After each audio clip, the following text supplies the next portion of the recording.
नमस्कार, सुप्रभात. मदत असो, दान असो, उपकार असो किंवा सत्कर्म असो, एकदा का त्याचे आपण मोजमाप सुरू केले, की त्याचे मोल आणि महत्त्व यांची उलटी गिनती सुरू होते.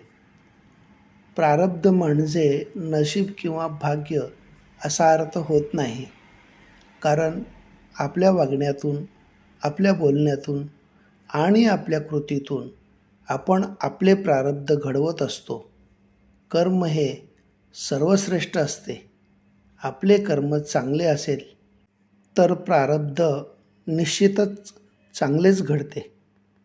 ज्यांच्याशी बोलताना, कधीही संपर्क करताना आनंद दुप्पट होतो आणि दुःख, निराशेची भावना अर्धी होते.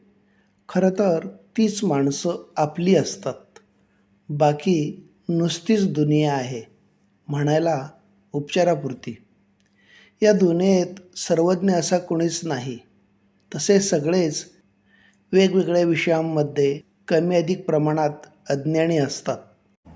अधिक मोठ्याने कावकाव करून कावळे कोकिळाचा आवाज दाबू शकतात, परंतु स्वतःचा आवाज गोड बनवू शकत नाहीत.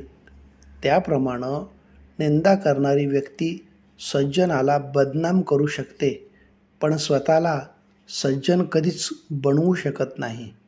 धन्यवाद.